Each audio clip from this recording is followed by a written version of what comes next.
আসসালামু আলাইকুম সুপ্রিয় শিক্ষার্থী। এ পর্বে আমরা নবম দশম শ্রেণীর ত্রিকোণমিতিক অনুপাত নিয়ে আলোচনা করব।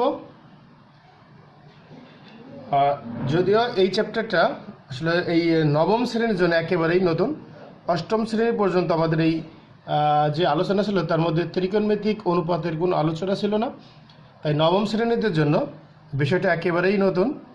তাই আমি এই ত্রিকোণমিতির যে বেসিক যে অংশটুকু প্রথম সেই অংশটুকু আলোচনা করব, তারপরে এই বেসিক অংশকে কাজে লাগিয়ে এই গাণিতিক সমস্যাগুলোর সমাধান করব। আমাদের এই যে ত্রিকোণমিতিক অনুপাতের যে কথাটা বলছি, এখানে অনুপাতের কথা চলে আসছে। প্রথমে আমরা অনুপাতের বিষয়টাকে আমরা প্রথমে যদি একটু আলোচনা করতে চাই, তোমরা একটু দেখো এখানে দুইটা ছবি লক্ষ্য করো। এখানে দেখো উপরে যে ছবিটা দেখা যাচ্ছে এই ছবিটা এবং নিচের ছবিটা, এই ছবি দুটো কিন্তু একই, কিন্তু উপরেরটা এবং নিচেরটা একটু ডিফারেন্স আছে। সেটা হলো উপরেরটা সাইজটা বড়, নিচেরটার সাইজ ছোট। মনে করো এখানে যেহেতু দুটা ছবি, এটা সেহেতু ধরে নেই আমরা এই প্রথম যে ছবিটা আছে এটা পাসপোর্ট সাইজের ছবি, আর নিচের যে ছবিটা আছে এই ছবিটা হলো আমাদের স্ট্যাম্প সাইজের ছবি। নিচেরটা স্ট্যাম্প সাইজের ছবি এবং উপরেরটা যদি আমরা ধরে নিই এটা পাসপোর্ট সাইজের ছবি ধরে নেই। এখন দেখো এই ছবি দুটির মধ্যে শুধু ডিফারেন্স এটুকুই যে উপরেরটার সাইজ বড়, নিচেরটা সাইজ ছোট, আর বাকি সবগুলো সব দিক দিয়েই কিন্তু আমাদের সমান। এটা তাহলে এটাকে যদি আমরা আনুপাতিক হারে আমরা যদি ছোটটাকে একটু বৃদ্ধি করে দেখো বড় ঠিক বড়টার মতনই হয়ে যাবে। তাহলে এইটার সাথে এটার একটা মিল আছে, মানে সাদৃশ্য। এটা এখান থেকে আছে সদৃশ, এখানে আমরা বলতে পারি। তাহলে দেখো এই সদৃশ বলতে আমরা সাধারণত যদি আমরা ত্রিভুজের ক্ষেত্রে চিন্তা করি, আমরা দেখো এখানে যদি আমরা ত্রিভুজ আঁকি, একটা ত্রিভুজ এবং এইখানে যেমন আর একটা ত্রিভুজ আঁকি, আমরা যদি ত্রিভুজের দুটা নাম দেই, প্রথমটা নাম দেই এ বি সি এবং পরেরটা নাম দিই ডি ই এফ। এখন দেখো আমরা জানি যে কোনো ত্রিভুজের তিন কোণের সমষ্টি দুই সমকোণ। আমরা যদি এখান থেকে বলতে পারি যে এই এ কোণ আর এই ছোট ত্রিভুজের এই ডি কোণ সমান, এবং যদি বলতে পারি বি কোণ আর ই কোণ সমান, তাহলে দেখো যেহেতু ত্রিভুজের তিন কোণের সমষ্টি দুই সমকোণ, আর এ কোণ আর ডি কোণ সমান, বি কোণ আর ই কোণ সমান, তাহলে সি কোণ আর এফ কোণও সমান হবে। অর্থাৎ দুইটা কোণ সমান হলেই তৃতীয় কোণটাও সমান হয়ে যাবে, কারণ ত্রিভুজের তিন কোণের সমষ্টি দুই সমকোণ। এই শর্তের সাথে আমাদের এই যখন আমরা মেলাবো তখন আমাদের এই দুইটা ত্রিভুজের বাকি যে কোণটা থাকবে অটোমেটিকলি সমান হয়ে যাবে, কারণ এই দুইটা কোণ আর এই দুইটা কোণ সমান। যেহেতু তিন কোণের সমষ্টি দুই সমকোণ, সুতরাং এই দুইটা কোণ 180 থেকে যদি আমরা এই দুইটা কোণের সমষ্টি বিয়োগ দেই তাহলে এইটা সমান পাবো।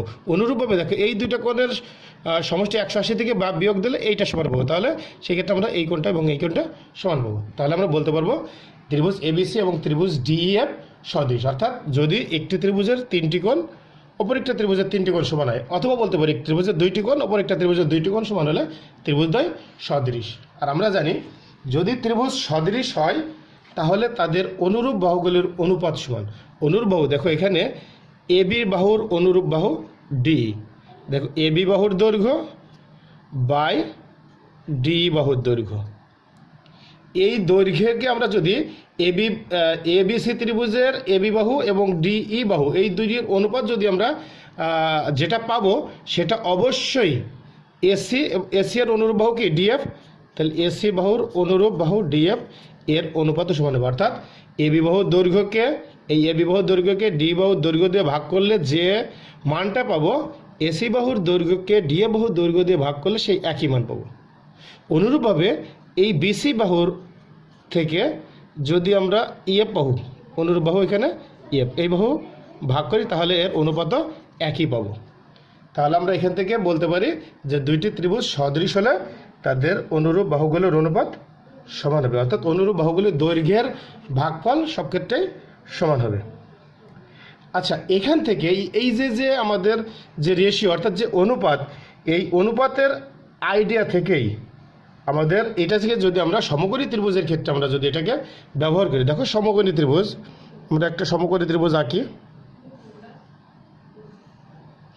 আমরা এ বি সি একটা সমকোণী ত্রিভুজ আঁকলাম, যার বি কোণটা সমকোণ। অনুরূপভাবে আমরা যদি এখানে একটা সমকোণী ত্রিভুজ আঁকি, ডি ই এফ একটা সমকোণী ত্রিভুজ আঁকি, এই ই কোণটা হবে যদি সমকোণ হয়, তাহলে দেখো বি কোণ সমকোণ, এখানের ই কোণ সমকোণ, তার মানে এই দুইটা কোণ সমান। এখন এই কোণটা যদি আমরা বলতে পারি যে এই সি কোণটা আর এই এফ কোণটা সমান হয়, তাহলে এই ত্রিভুজ এ বি সি এবং ত্রিভুজ ডি এফও সদৃশ হবে। আমরা যদি এখান থেকে এখন দেখি এই দুইটা ত্রিভুজের ক্ষেত্রে আমরা যদি আমাদের নামকরণটা একটু এভাবে করি, এটার সাথে মিল রেখে করি, এটা মনে করো এ ড্যাশ, এটা বি ড্যাশ নেই, আর এটাকে আমরা সি ড্যাশ নেই। দেখো আমরা আগেই শিখছি যে যদি দুইটি ত্রিভুজ সদৃশ হয় তাহলে তাদের অনুরূপ বাহুগুলির অনুপাত সমান হবে। সেই ক্ষেত্রে আমরা বলতে পারি এখানের এ বি আর এই ত্রিভুজের ক্ষেত্রে কী হবে, এ ড্যাশ বি ড্যাশ সমান হবে এই ত্রিভুজের, আমরা যদি নেই এ সি, তাহলে এই ত্রিভুজের ক্ষেত্রে আসবে এ ড্যাশ সি ড্যাশ। আমরা যদি এটাকে আর গুণ করি, দেখো এটাকে যদি আমরা আর গুণ করি তাহলে আমরা এভাবে পেতে পারি, এই এ ড্যাশ সি ড্যাশ এখানে চলে আসবে, এ বি চলে আসবে এখানে, অর্থাৎ A dash C dash divided by এখানে আসবে এ ড্যাশ বি ড্যাশ সমান আসবে হলো, এখানে আসবে উপরে এসি থাকবে, নিচে আসবে হলো এ বি। এবার দেখো এই আমরা একটু লক্ষ্য করি, A dash C dash by A dash B dash, A dash C dash মানে এটা কি, এই ত্রিভুজের ক্ষেত্রে অতিভুজ, বাই এ বি এটা কি লম্ব। যদি আমরা এটাকে কোণ ধরি তাহলে কোণের বিপরীত বাহুটা যদি সূক্ষ্মকোণ আমরা সি মনে করি তাহলে বিপরীত বাহু এটাকে লম্ব, তাহলে এখানে পাচ্ছি A C A dash C dash by A dash B dash, এইটা সমান এই ত্রিভুজের ক্ষেত্রে। অনুরূপভাবে দেখো একই ক্ষেত্রে এইখানে এই এসি অতিভুজ বাই এ বি যদি লম্ব ধরি তাহলে অতিভুজ বাই লম্ব, তাহলে আমরা এখানে এটাকে আমরা যদি উল্টাই লিখি যে লম্ব বাই অতিভুজ, উপর উল্টাই দিই, এ বি উপরে নিয়ে আসি, এসি নিচে আসি, এ ড্যাশ বি ড্যাশ উপরে নিয়ে আসি, এ ড্যাশ সি ড্যাশ নিচে যদি নিয়ে আসি, তাহলে আমরা বলতে পারি লম্ব বাই অতিভুজ, লম্ব বাই অতিভুজ। তাহলে দেখো আমরা এই দুইটা ত্রিভুজ যখন আমাদের সদৃশ হয়েছিল তখন তাদের অনুরূপ বাহুগুলো অনুপাত সমান, সেখান থেকে আমরা একটা অনুপাত পেয়েছি, সেটা হলো কিসের অনুপাত পেয়েছে, লম্ব এবং অতিভুজের। এভাবে আমরা কয়টি অনুপাত পেতে পারি এখান থেকে দেখো, আমরা একটা পেলাম লম্ব বাই অতিভুজ, আর একটা পেতে পারি অতিভুজ বাই লম্ব, তারপরে ভূমি বাই অতিভুজ পেতে পারি, অতিভুজ বাই ভূমি পেতে পারি, তারপরে পেতে পারি হলো লম্ব বাই ভূমি, ভূমি বাই লম্ব। এভাবে আমরা 6টা অনুপাত পেতে পারি। তাহলে এই যে অনুপাত পেলাম, এই 6টাই যে অনুপাত আমরা কিসের মাধ্যমে পেলাম, আমাদের ব্যবহার করতে হচ্ছে, আমাদের একটা কোণ ব্যবহার করতেছে, কারণ কোণের উপর নির্ভর করছে কোনটা লম্ব কোনটা ভূমি, এটা আমাদের সূক্ষ্মকোণের উপর নির্ভর করবে। তাহলে আমাদের এইখান থেকে আমরা পাচ্ছি মোট 6টা অনুপাত, অর্থাৎ আমাদের এইখানে যত আলোচনা করা হবে 6টা অনুপাত নিয়ে। আর যে আলোচনাটা করব বিষয়টা হলো ত্রিকোণমিতি। এখানে যদি আমরা 3টা ভাগ করি, ট্রাই, গণ এবং মেট্রন, অর্থাৎ ট্রাই অর্থ 3, গণ অর্থ ধার, মেট্রন অর্থ পরিমাপ। আমরা যে আলোচনা করব ত্রিকোণমিতি অর্থাৎ 3 ধার পরিমাপ, আর 3টা ধার আছে শুধুমাত্র সমকোণী ত্রিভুজের ক্ষেত্রে। এই ত্রিভুজ নিয়ে আলোচনা করব, আর এই ত্রিভুজ থেকে আমাদের আসবে মেইন আলোচনা আসবে সমকোণী ত্রিভুজের ক্ষেত্রে। আর সমকোণী ত্রিভুজের ক্ষেত্রে আমরা পাচ্ছি কয়টা অনুপাত, 6টা অনুপাত, অর্থাৎ ত্রিকোণমিতিক অনুপাত। এই যে এটাকে বলা হয় টোটাল যে এই যে 6টি অনুপাত, এটাকে বলা হয় বৃত্তীয় ফাংশন। আমরা কেন বৃত্তীয় ফাংশন বলছি পরবর্তীতে আমরা এটা এর ব্যাখ্যা করব। তাহলে আমরা এখানে কয়টি অনুপাত পেলাম, 6টি অনুপাত, তার মানে ত্রিকোণমিতিক অনুপাত কয়টি, 6টি। আমি আবারও বলি, লম্ব বাই অতিভুজ, অতিভুজ বাই লম্ব, ভূমি বাই অতিভুজ, ভূমি বাই লম্ব, লম্ব বাই ভূমি, ভূমি বাই লম্ব, মোট আমরা 6টা অনুপাত পাচ্ছি। আর এই জন্য বলছি ত্রিকোণমিতিক অনুপাত 6টি। এখন দেখো আমাদের এখানে সম্পর্ক কার সাথে সম্পর্ক হচ্ছে, কোণের সাথে। কোণের সাথে কার, বাহুর। কোণের সাথে বাহুর সম্পর্ক। এই যে কোণের সাথে বাহুর যে সম্পর্ক, এই এটাই হলো ত্রিকোণমিতি। কোণের সাথে বাহুর যে সম্পর্ক, এখান থেকেই ত্রিকোণমিতির উৎপত্তি। আশা করি তোমরা এই অংশটুকু ক্লিয়ার। 6টা যে অনুপাত বললাম, সেখানে তোমরা পাবা হলো সাইন, কজ, ট্যান, কট, সেক এবং কোসেক। এই যে 6টা অনুপাত, এই 6টা অনুপাত কোথা থেকে আসলো আমরা দেখব। দেখো এখানে আমি প্রথমেই একটু আগেও বললাম যে এইগুলোকে বলা হয় বৃত্তীয় ফাংশন। দেখো এখানে যখন আমরা শুধুমাত্র সাইন, কস, ট্যান, কট, সেক, কোসেক এসবগুলো যখন থাকবে, তখন এর আসলে কোনো ভ্যালু নেই। যখন আমরা এর সাথে কিছু একটা যোগ করব, সাইনের সাথে, কজের সাথে, ট্যানের সাথে, কটের সাথে, সেক এবং কোসেকের সাথে যখন কোনো কিছু যুক্ত করব, অর্থাৎ এ, বি, সি বা থিটা বা আলফা, বেটা, গামা কোনো কিছু যোগ করবো, তখন এটা হয়ে যাবে বৃত্তীয় ফাংশন। এখন তোমরা বলতে পারো যে আসলে এই যে বৃত্তীয় ফাংশনের কথা বলছি, তাহলে বৃত্তের সাথে আমরা এতক্ষণ দেখলাম যে এটা সম্পর্ক সমকোণী ত্রিভুজের সাথে, কারণ ট্রাইগোনোমেট্রন অর্থাৎ 3টা ধার থেকে ত্রিকোণমিতি শব্দটা আসছে। এই 3টা ধার শুধুমাত্র ত্রিভুজে আছে, কিন্তু তাহলে বৃত্তের সাথে এর সম্পর্ক কি একটু লক্ষ্য করো। এখানে আমরা যদি এই যে সাইন, এই সাইনের অর্থটা, সাইন মানে কি, সাইন কোথা থেকে আসছে, SINE, সাইন এর পূর্ণরূপ সাইন, সাইন থেকে আসছে SIN। এই সাইনের অর্থ হলো গর্ত। সাইনের অর্থ হলো গর্ত। কিসের গর্ত? আমরা সবাই জানি, আমাদের প্রত্যেকটি মানুষেরই শরীরে সাইনাস বিদ্যমান। আমাদের নাকের মধ্যে একটা গর্তের মধ্যে একটা গহ্বর আছে, যার নাম সাইনাস, যেটার যদি কোনো সমস্যা হয়ে থাকে, যখন আমরা এটাকে বলি সাইনোসাইটিস। এই সাইনাস থেকেই কিন্তু এই সাইনের সব কথাটা আসছে। আমরা আরও বিস্তারিত আলোচনা করব। এরপরে দেখো তোমাদের আসছে হলো ট্যান। এই ট্যান শব্দটা আছে ট্যানজেন্ট থেকে। ট্যানজেন্ট, এই ট্যানজেন্টের অর্থ হল স্পর্শক। ট্যানজেন্টের শব্দের অর্থ হলো স্পর্শক। এরপরে আসছে সেকেন্ড, SECANT, সেকেন্ড। এই সেকেন্ড অর্থ হলো ছেদক। দেখো স্পর্শক এবং ছেদক এই দুইটা শব্দ আমরা পাই কোথা থেকে? বৃত্ত থেকে। তার মানে কি স্পর্শক এবং ছেদক এই দুটো শব্দ আসে ট্যানজেন্ট থেকে, আসছে ট্যান, আর সেকেন্ড থেকে আসছে সেক। এই দুটো শব্দ আসছে আমাদের বৃত্ত থেকে। আচ্ছা, এরপরে আরেকটা, যখন ভারতীয় গণিতবিদরা আমাদের এই যখন ত্রিকোণমিতিক আলোচনা করেন, তখন আমাদের এখানে একটা শব্দ তারা ইউজ করে থাকেন, সেটা হলো অর্ধজ্যা বা জ্যা। তারা সাধারণত প্রাচীন ভারতীয় যে গণিতবিদরা আছে, তারা 3 ধরনের ফাংশনের কথা উল্লেখ করছেন। সেই 3 ধরনের মধ্যে প্রথমটা আছে অর্ধজ্যা। আমরা একটু লিখি, অর্ধজ্যা বা এটা আমরা বলতে পারি জ্যা। আমরা এটা বিস্তারিত আলোচনা করব। তারপরে 2 নম্বরটা বলা হলো স্পর্শক, এবং 3 নম্বরটা হলো ছেদক। তাহলে কি প্রাচীন ভারতীয় গণিতবিদরা এখান থেকে ত্রিকোণমিতিক আলোচনার সময় 3টা ফাংশনের কথা মেনলি আলোচনা করছেন। তার প্রথমটা হলো অর্ধজ্যা বা এটাকে আমরা জ্যাই বলে, আবার স্পর্শক এবং ছেদক। এই যে ফাংশনগুলো, এই ফাংশন থেকে আমাদের টোটাল যে এই যে 6টা যে বৃত্তীয় ফাংশনগুলো, এর উৎপত্তি হয়। এখানে দেখো এই অর্ধজ্যা বা জ্যা, এইটাকে তারা কিভাবে দেখছেন আমরা একটু দেখি। দেখো একটা তীর ধনুক, তারা এই যে তীর ধনুকের এই যে সুতাটা, তীর ধনুকের এই যে সুতাটা, এই সুতাটাকে তারা জ্যা বা অর্ধজ্যা হিসাবে চিহ্নিত করেন। আচ্ছা, এটাকে যদি আমরা আরো বিস্তারিতভাবে একটু দেখতে চাই, আমরা একটা বৃত্ত আঁকি। আমরা একটা বৃত্ত নিলাম। একটু দেখো এই বৃত্তের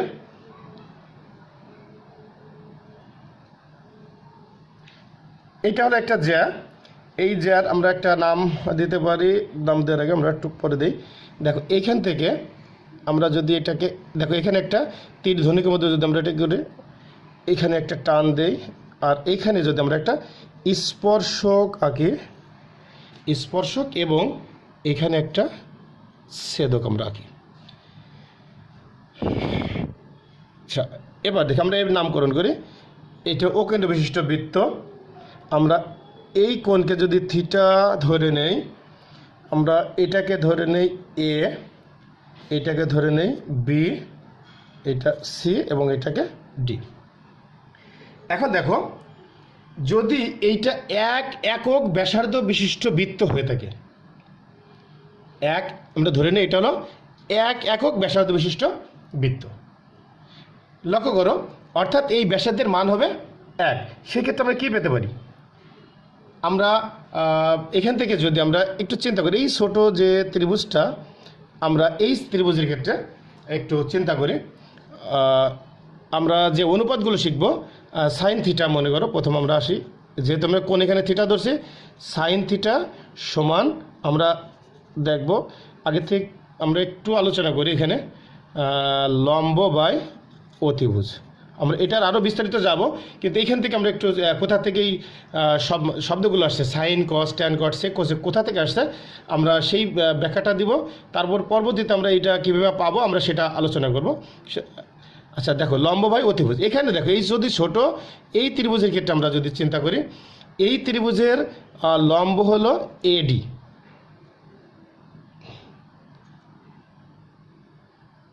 লম্ব হলো এ ডি, বাই অতিভুজ এখানে আছে ওডি। একটু লক্ষ্য করো, লম্ব সাইন থিটা সমান লম্ব বাই অতিভুজ, অর্থাৎ লম্ব এখানে আছে এডি আর অতিভুজ আছে ওডি। আমরা আগেই বলেছি এটা হলো এক একক ব্যাসার্ধ বিশিষ্ট বৃত্ত, তার মানে কি ব্যাসার্ধের মান হবে 1। তাহলে এবার এখানে ওডি ব্যাসার্ধ, তাহলে এর মান 1 আমরা বসাই দিই। তাহলে এডি বাই অন সমান কী পাচ্ছি? এডি। তার মানে কি সাইন থিটা সমান এডি। এখানে একটু লক্ষ্য করো তো, এডি কি? এটা হলো পুরাটা কি একটা, যদি আমরা এটা পি দিয়ে দিই, পিডি একটা হলো জ্যা, আর এটুক কি আছে, তাহলে এডি হচ্ছে কি অর্ধ জ্যা, এডি হচ্ছে অর্ধ জ্যা। তাহলে সাইন অর্থ কি অর্ধ জ্যা, সাইন অর্থ অর্ধ জ্যা, মানে জ্যায়ের অর্ধেক।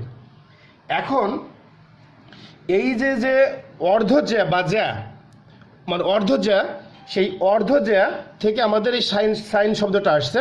কীভাবে আসছে আমরা একটু বলি। এই যে সাইন অর্ধ জ্যা, এই জ্যা শব্দটা হলো একটা সংস্কৃত শব্দ জিবা। জ্যা শব্দটা আসছে একটা সংস্কৃত শব্দ জিবা থেকে। এরপরে এই জিবা শব্দটাকে পরবর্তীতে আরবীয় যে গণিতবিদগণ, তারা এই জিবাকে লেখার সময় ব্যবহার করছে আরবি বর্ণমালা জাল, জাল এবং বা,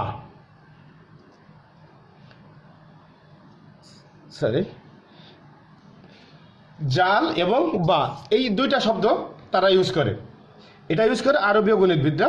আরবীয় গণিতবিদদের এটা যখন ল্যাটিন গণিতবিদরা যখন এটা অনুবাদ করেন, তখন দেখেন এই জালের কোনো জাল এবং বা এদের আশেপাশে কোনো আমরা বাংলায় যেটা বলি যে আকার, রসিকার, দীর্ঘিকার, এর ক্ষেত্রে আরবির ক্ষেত্রে হলো জবর, জেড, পেশ, এগুলো কিছু থাকে না। তখন তারা এটাকে অনুবাদ করে জাইব হিসাবে। এটা করে কারা? ল্যাটিন গণিতবিদরা। তারা জাইব হিসাবে এটাকে এর অর্থ দান করে। এই জাইবের অর্থ হলো গর্ত। এই যে আমরা প্রথমে বলেছিলাম সাইনাস, সাইনাস অর্থ কি গর্ত। এই গর্ত এখান থেকে পাওয়া গেল। কোথা থেকে? জাইব থেকে। জাইবের অর্থ হলো গর্ত। এখান থেকেই আমাদের মেনলি এই যে গর্ত বললো ওরা, বা জাইব বললো, এই গর্তের মূল বাংলা ইংলিশ শব্দ হলো সাইন, SINE। তাহলে সাইন শব্দটা আসছে কোথা থেকে? আবারও বলি, প্রথমে অর্ধজ্যা, আমরা কোথা থেকে অর্ধজ্যা পেলাম? এইখানে আমরা ব্যাখ্যা দিলাম লম্ব বাই অতিভুজ থেকে আমরা এক একক ব্যাসার্ধ বিশিষ্ট যে বৃত্ত, সেখান থেকে আমরা সাইনের যে অনুপাত এখান থেকে পেলাম, সাইন সমান পেলাম হলো অর্ধজ্যা। আর অর্ধজ্যা, এই অর্ধজ্যা সংস্কৃত শব্দ, জ্যায়ের সংস্কৃত শব্দ জিবা থেকে আরবীয় গণিতবিদরা এটাকে জাল এবং বা শব্দ ইউজ করে এবং পরবর্তীতে ল্যাটিন গণিতবিদরা একে অনুবাদ করে এটা জাইব হিসাবে চিহ্নিত করেন এবং এই জাইবের অর্থ হলো গর্ত, আর এটার ইংরেজি পরিশব্দ হলো সাইন। এখান থেকে আমাদের সাইন শব্দের উৎপত্তি। আশা করি সাইনের যে উৎপত্তিটা তোমরা এটা ক্লিয়ার। এরপরে দেখো, আমরা যদি এটাকেই এই যে বৃত্তটা আমরা এঁকে রাখছি, এখানের ক্ষেত্রে যদি আমরা ও বি সি এই ত্রিভুজের ক্ষেত্রে যদি একটু কল্পনা করি, এখানে ট্যান থিটা,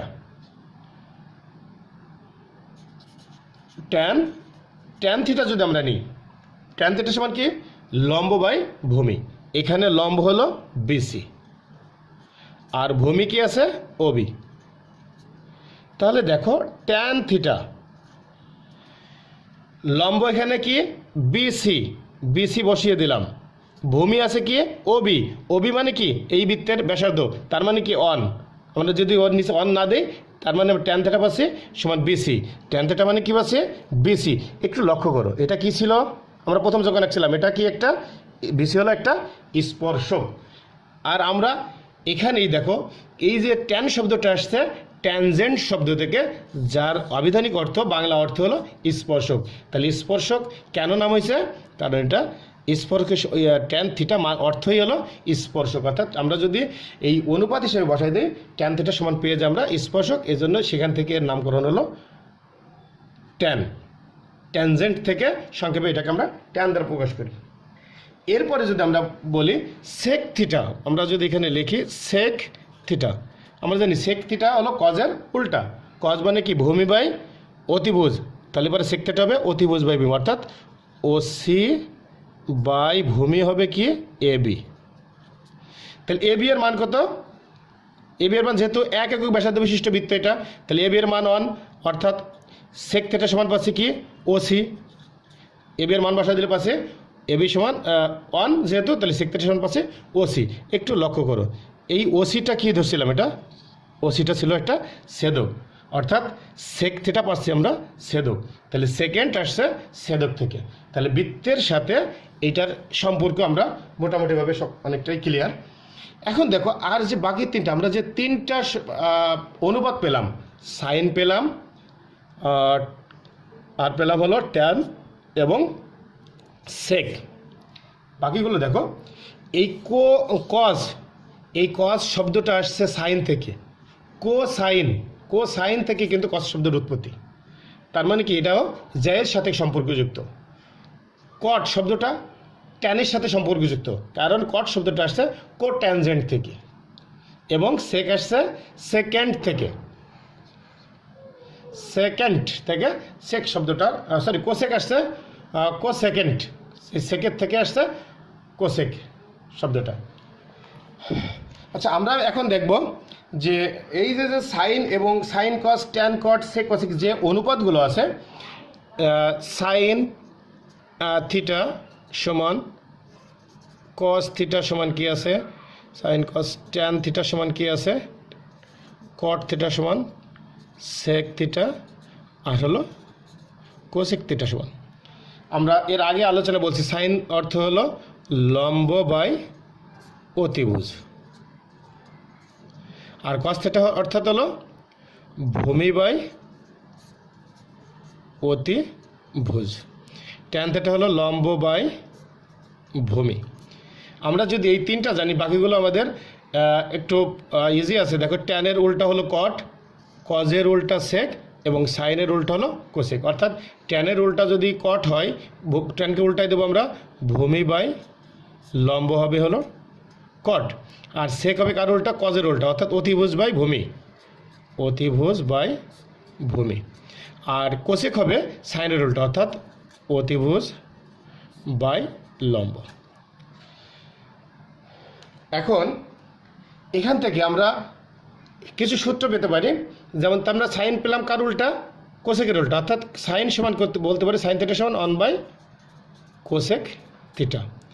আবার কোসেক থিটা সমান বলতে পারি 1 বাই সাইন থিটা।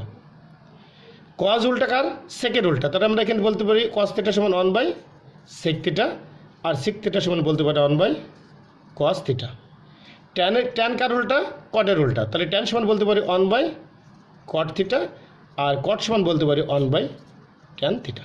তাহলে আমরা এখান থেকে বেশ কিছু সূত্র আমরা এখান থেকে পেয়ে গেলাম। এই সূত্র ব্যবহার করে আমাদের এই গাণিতিক সমস্যাগুলো সমাধান করতে হবে। আচ্ছা, তাহলে আমরা এই যে সূত্রগুলো শিখলাম, এই সূত্রগুলো ব্যবহার করে আমরা গাণিতিক সমস্যার সমাধান করতে পারবো। আমরা যে পরবর্তী ক্লাসে আমরা বাকি সূত্রগুলো নিয়ে হাজির হব। আজ এই পর্যন্তই। আল্লাহ হাফেজ।